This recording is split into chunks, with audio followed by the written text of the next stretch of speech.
昨天又见，今天又见，我们天天相见。大家好，欢迎回到天天相见厨房，我是伟哥。今天给大家分享一道鸡肉炖玉米汤，最好吃的做法，我相信好多朋友都没有这样吃过。如果按照我这个方法做出来的玉米鸡肉汤，汤鲜味美，营养丰富，也是老人和孩子特别爱吃的，因为这样炖出来的鸡汤非常的好喝。下面我们一起来了解一下吧。鸡、玉米、枸杞、大葱、姜。首先我们准备半只的，如果家里没有鸡的，也可以用老母鸡。鸡肉准备好以后，我们再来处理一下。往鸡肉里面加入一点点食用盐，再倒满1大碗清水。首先我们用食用盐把鸡肉给它浸泡一下，所以我们下手给它抓拌一下，抓拌均匀。这一步非常的重要，主要是去掉里面的血水。抓拌均匀之后，浸泡20分钟左右。20分钟时间到了，你看一下我们的鸡肉，里面浸泡出了好多的血水，这些也是腥味的主要来源。浸泡出来以后，我们再处理一下。把鸡肉拿出来放到另外一个大碗里面，接下来往鸡肉里面加入1勺普通的面粉，因为面粉有很强的吸附性，能把鸡肉中的杂质和血沫给它吸附出来，这样炖出来的鸡汤才没有腥味，而且特别的好喝。所以我们给它多抓拌一会，抓拌均匀。抓拌均匀，倒入清水，我们要把鸡肉给它清洗一下。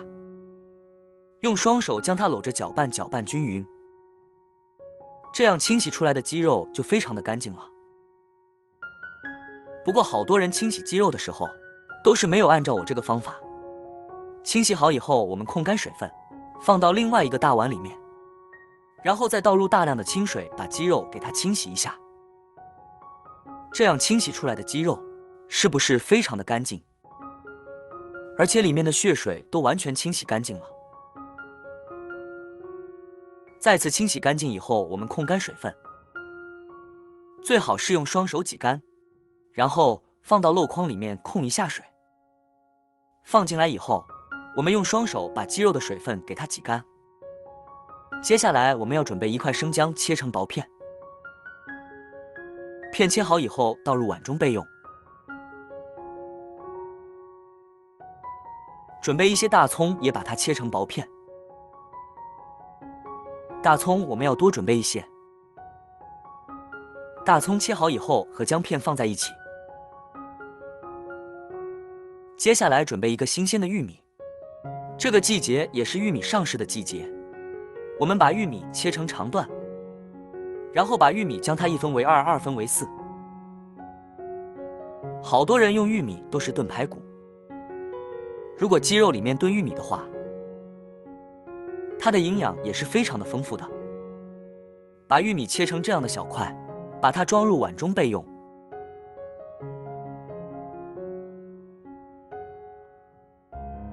接下来起锅，加入1块猪油，开大火把猪油融化。融化以后，把姜片和葱段放入锅中，给它翻炒一下，炒出香味。炒香以后，再把鸡肉放进来。这里千万不要焯水，如果焯水的话，鸡肉就变柴了。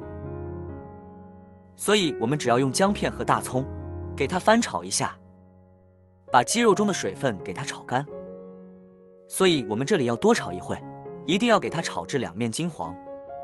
亲爱的朋友们，视频你都看到这里了，如果我的视频对你有帮助的话，就动动您发财的小手，给我点个赞呗。感谢大家一直以来对我的支持与鼓励。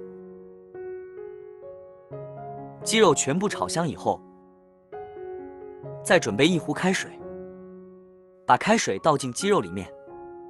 这里大家要注意，我们一定要用开水，不要用冷水。用开水炖出来的鸡肉，这样炖出来的汤，汤色奶白，汤甜入味。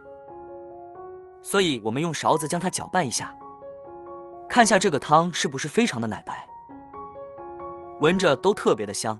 然后盖上盖子焖个20分钟。20分钟时间到了，我们打开锅盖看一下。哇，真的是太香了！其实这个时候的鸡肉已经差不多熟了。为了汤更好喝，我们准备一个砂锅，把鸡肉全部给它放到砂锅里面。用砂锅煲出来的鸡肉才特别的好吃。放进来以后，再加入4块姜片，然后用勺子将它搅拌一下，搅拌均匀。好多人炖鸡肉汤的时候都是直接放水，其实那样煲出来的鸡汤一点都不好喝。搅拌均匀以后，盖上盖子，在小火焖个20分钟。20分钟的时间到了，我们再一次打开锅盖看一下。哇，真的是太香了！这样鸡肉的汤已经非常的有营养了。搅拌一下以后，我们这个时候把玉米再加进来。玉米加进来以后，我们再一次用勺子将它搅拌一下，搅拌均匀，把玉米全部浸泡到汤汁里面，然后再盖上盖子，把大火调成小火，再焖个20分钟。20分钟的时间到了，我们再次打开看一下。哇，好香哦！这样煲出来的鸡汤里面有玉米的香味，但还是有好多人都不知道这样做。如果今天看到我这个方法，以后你再也不会用玉米去炖排骨了。其实用来炖鸡肉是非常的好吃的。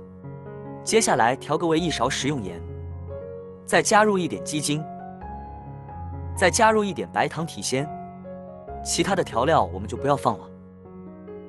用勺子将它搅拌一下，搅拌均匀，把所有的调料搅拌至化开。这个时候我们的鸡肉也非常的软烂烂，闻起来也有股玉米的香味。经过我们20分钟的时间，玉米也非常的好吃了。接下来我们为了更好的有营养，再撒上一把枸杞，点缀一下颜色，一道非常好吃的鸡肉包。玉米就这样做好了。这样做法真的是非常的简单。马上就要过节了，家家户户都会煲汤喝，但还是有好的人不知道怎么做。正好我今天有时间，就给大家分享详细做法，保证这样做出来的鸡汤家里面特别爱吃。主要是这样做出来营养非常的丰富，比硬排骨炖出来的玉米汤要好喝。而且鸡肉炖里面带着玉米的香味，吃玉米的时候也伴着鸡肉的香味，闻起来都特别的好吃。像这样做一盘的话，饭店里面至少要卖个58块，如果是自己在家做的，成本也不到20块钱。主要是自己在家做的干净又卫生。好了，今天的视频就分享到这里了。如果你喜欢这个视频，帮忙给我点个赞，并订阅我的频道，别忘了在下面留言，告诉我你有学会做这个家常菜了吗？下个视频中，我将会带来更多的家常菜。谢谢你的观看，我们下个视频见。